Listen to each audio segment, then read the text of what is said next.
As y'all know, in the NFL, the quarterback is the most coveted position. It gets all the fame, all the glory, all the money, but at the same time, it gets all the scrutiny. It gets all the negative comments, everything that comes with it, and that comes down to what we're gonna be talking about today on NFL Central. We're gonna be naming some of the. I'm gonna give about four quarterbacks that I feel have the most pressure coming into the 2025-26 season. But let's get straight into it. But y'all gotta hear that music first. Let's go. Welcome to your number one spot for all NFL news and content, NFL Central.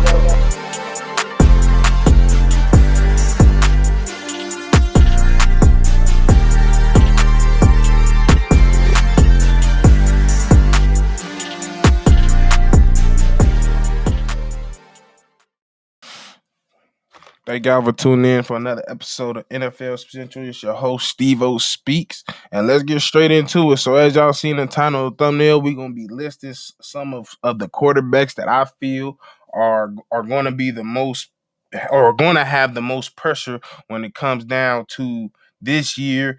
And let's get straight into it. So, I think I'm going to start off down in Miami with Tua Tunga Balo. Now, we all know what's the biggest thing that comes down with this guy. It's injuries. He's been having a multitude of concussion issues that started all the way back in his days at Alabama, and it's progressively gotten worse. And each and every year, it seems that he has a concussion that takes him out. A very severe concussion that takes him out at least a couple games. And each and every time he gets one, the time period for him to return gets longer and longer and longer. So at the end of the day, that being said, with all those injuries piling up, him being in the league, I believe he's going into his sixth or seventh year. He's 27 years old, getting drafted in 2020. I think it was 2020 out of Alabama. So coming into this season, like I think it's a now or never make or break season. Even though like I as a football fan, I think as most football fans, I don't think we're expecting anything huge out of Miami. As you know, they got a couple few signings, got a tight end and a couple other pieces. But you know, it's still weird going over there. You know, that whole fiasco with Tyreek Hill, with them not being as healthy as next to Waddle as well. Waddle missing a lot of extensive times in the league, but Tyreek kind of felt like he checked out in the middle of the year, and then it was innuendos, him posting and saying that he was gonna be gone, but he's still here. But I just think like when it comes down to it, Tua, as he's been in the league, don't get misconstrued. Like he hasn't been god awful. He as a starter, I should say, coming in this year, like coming in as a career, he came in and gave his first year didn't do much, only gave us 1,800 yards. But after that, he gave us 2,600, and then he gave us 3,000. And then the 2023 season, when he damn near what it was in the running for a majority of the year for MVP, finishing with 4,624 yards. So the talent is there, especially when he has the weapons around him like a Waddle and a Tyreek Hill, who when they're within their healthy, they're tremendous talents when it's time to get down on the gridiron. But at the end of the day, like the problem is you can't stay on the field. Like when we look at availability, games played, he's played 10 games as a rookie, 13 games his second year, another 13 games his third year. His fourth year, which was the MVP type year, was 17 games, the most games he's ever played as a professional, and then it dropped down back to 10. So he's kind of averaging about 11 to 12 games a year. And as a quarterback, availability is the best ability. And at the end of the day, what he's getting paid, what they're expecting from him, I just feel like next year he's gonna have to bring it. He's gonna have. I'm not saying he's gonna have to throw 4,600 like he did in 2023, but if he could give us a solid productive year like he gave in the 2022 season, with giving us like 3,500 yards, I think that's something that can ease the and most importantly, let me not say the stats, because I think the most important is games played. If you can get at least 16 to 17 games out of him, I think that's a pretty productive season for a Tua Tagovailoa. Next person I'm gonna get in, our former quarterback for the Chicago Bears, now current quarterback, just left Pittsburgh, Justin Fields. Everybody knows why he's on this conversation. I think this is last chance in order. And when I say last chance, this is last chance to prove that he's a quality starter in this league. Because, in my opinion, if he flounders this moment and doesn't seize the opportunity that he has up in the Jets, I don't think he's going to have opportunity to be a starter anymore, unless I mean, I'm not. It's not likely. I mean, it's not like it's possible. We've seen the Genos, we've seen the Sam Donalds, we've seen a lot of people have a break when they're later on in the career. But you want to get in when you fit in, when you get the opportunities that you give it. And the Jets is taking a swing on Justin. Jets is taking a there was a I won't say there was a bevy of choices, but there was still some choices that the New York could have went out and grabbed quarterback wise, and they decided to go with Justin. Gave him a contract, a 2 year contract as well. So they're believing in everything that he's shown in the past with Chicago and Pittsburgh. Him being what 4-0, 4-1 in Pittsburgh in his first few starts there until Russell Wilson took the team over.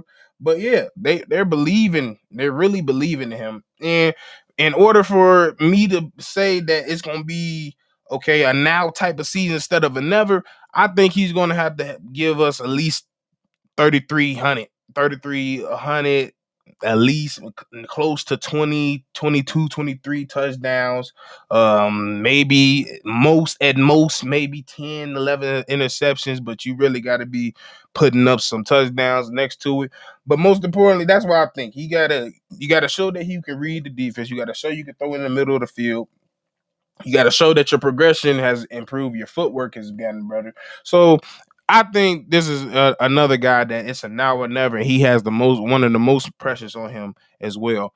Next, we talked about him. Me and Bobby has talked about him a lot extensively, and I think if not the next person, he's the guy that absolutely has the most pressure on him, and that's Trevor Lawrence down in Jacksonville. Mara, you got Brian Thomas Jr. You just got Travis Hunter. You got Evan Ingram. You got some other players down there. Dog, it's time for you. Not only and let me say this. Let me preface this before I get straight into it. When it comes to Trevor Lawrence, I'm not necessarily looking for stats because we seen him put up numbers. It's coming to the point where every time he gets to the postseason, that's where we see the worst games of his life, and that's not good. Like you can't be the guy that in the regular season he's that guy and we did it this that and third. But when it gets down to the nitty gritty and it's real important games, you throwing 4 interceptions. That can't happen, bro. That that just simply cannot happen. It just can't. Trevor Lawrence has to make a big impact in the playoffs this year. I'm not saying go out there win the division, but to me, in order for to get the monkey off Trevor Lawrence back, I feel like by week 10 they should be division favorites. I should say, like, there's no reason. Like, everybody know that divisions is somewhat tough, but it's still a lot of room for wiggle for a lot of people in that division. So I think but to me personally, with the staff they just got, the draft they just had, and then the couple signings that they didn't have, I feel like Trevor Lawrence has enough. I feel like he has enough to make a nice little jump and impact in the playoff game, and actually have a good performance within that playoff game. I feel like that's the most important thing. So yeah, Trevor Lawrence is easy. I'm not even getting into stats. What you gonna do in the postseason? Because like me and Bobby been saying, there's a lot of shit that you have done that other quarterbacks have done, and they've gotten over scrutinized for. I mean, over scrutinized for, and we just walk along and forget what you talking about. But yeah, I'm not forgetting it, and I think the league and everybody else, fans, is starting to catch up and starting to pay attention down there in Jacksonville, and we ain't give you that saving grace no more. It's time to put stuff on wax, and it's time to put it. It's time to make your become immortal. That's how the quarterbacks become great. It's not by putting up stats. Hell, it's not even by winning MVPs. What make greats and quarterbacks is what you do in the postseason. It's as simple as that.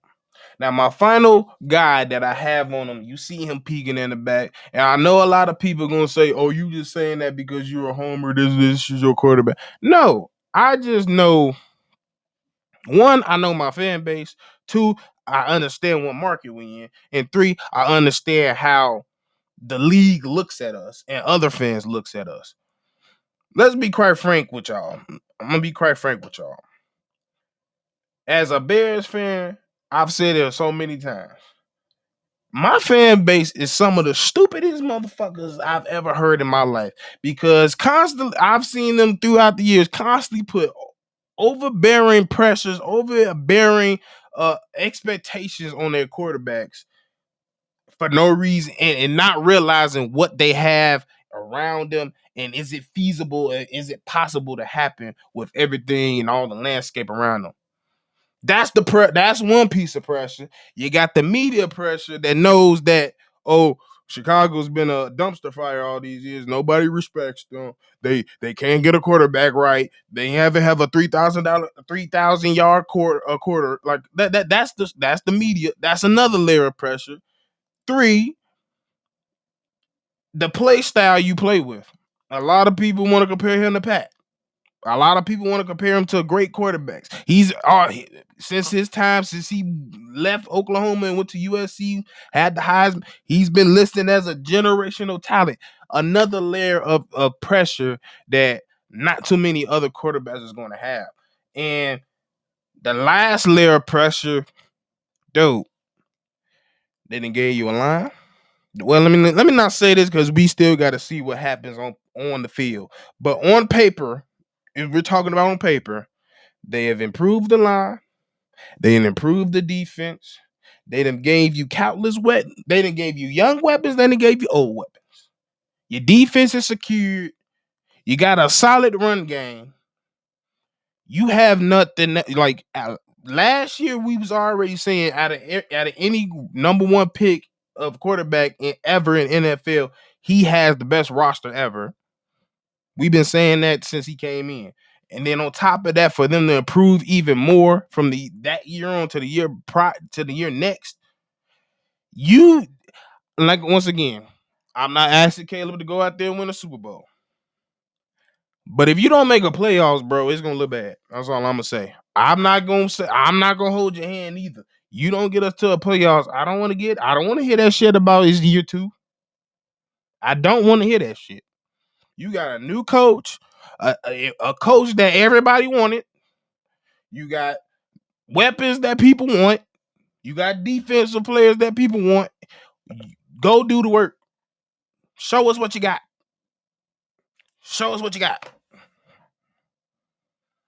And that's why I feel like Caleb Williams is on this list because the town he lives in, the history of this organization, the history of the organization and the interaction of the fan bases and the media, and his history in the past and what he's done as a quarterback. It's all the pressure and it's all piled into one. And he has some of the most pressure because if he come out here and don't make the playoffs, he's gonna be listed as a bust. I'm not gonna sit there and call him a bust personally, but a nice portion, a nice percentage of people will. But most importantly, I want to hear what y'all got to say in the comments. Y'all give me y'all list of y'all top 4, top 5, or top 10 quarterbacks that y'all feel will have the most pressure in this up and coming 2025-26 season. Make sure you like, comment, subscribe. Bobby gonna be back soon. He just having a little computer issues, but we make a show. We gonna drop some news and we gonna drop a video at all times. But thank y'all for another episode. It's NFL Central and peace. I'll be back with another one. This has been a presentation of the Break